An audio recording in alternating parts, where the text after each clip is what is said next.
ஈரோடு மாவட்டம் பவானி நகரில் உள்ள பாலத்தில் சிக்கிய ஆகாய தாமரையை அகற்றும் பணி தீவிரமாக நடைபெற்றுக் கொண்டிருக்கிறது.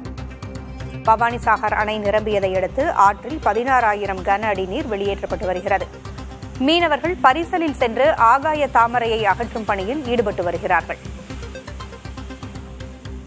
விவரங்களை வழங்க செய்தியாளர் மணிகண்டன் இணைந்திருக்கிறார். மணிகண்டன், பாலத்தில் சிக்கிய ஆகாய தாமரை அகற்றப்படுகிறது, என்ன விவரம்? பூங்குழலி, ஈரோடு மாவட்டம் பவானியில் தான் ஆகாய தாமரையானது இப்பொழுது அடைத்துகின்றது. பவானி சாகர் அணை நிரம்பி 16,000 கன அடி நீரானது பவானி ஆற்றில் திறந்துவிடப்பட்டுள்ளது. இந்த பவானி ஆறானது கொடிவேரி அணை வழியாக பவானியில் காவிரி ஆற்றுடன் கலக்கிறது. அந்த பவானி நகருக்குள் செல்லும் முக்கிய பாலத்தில் தான் ஆகாய கங்கை ஆகாய தாமரையானது பாலத்தில் சிக்கியிருக்கிறது. இதனால் தண்ணியின் போக்குவரத்து தடைப்பட்டு அருகில் இருக்கக்கூடிய ஆற்றங்கரையில் இருக்கக்கூடிய வீடுகளுக்குள் தண்ணீர் சென்றுள்ளது.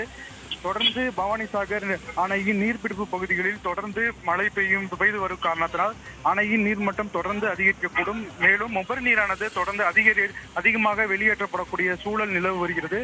தொடர்ந்து அப்படி பவானி ஆற்றில் நீர் வெளியேற்றப்படும் பட்சத்தில் இந்த காவிரி ஆற்றில் கடக்கும் இடத்தான பவானி நகரில் ஆகாய தாமரையானது அருகில் இருக்கக்கூடிய வீடுகளுக்குள் அதிக அளவு தண்ணீர் சென்று பெரும் பாதிப்பை ஏற்படுத்தும் என்ற நோக்கில் தற்போது நகராட்சி நிர்வாகத்தின் சார்பில் மீனவர்கள் கொண்டு ஆகாய தாமரை அகற்றும் பணியில் தீவிரமாக ஈடுபட்டுக் கொண்டிருக்கிறார். பொங்கல் தகவல்களை வழங்கியமைக்கு நன்றி மணிகண்டன்.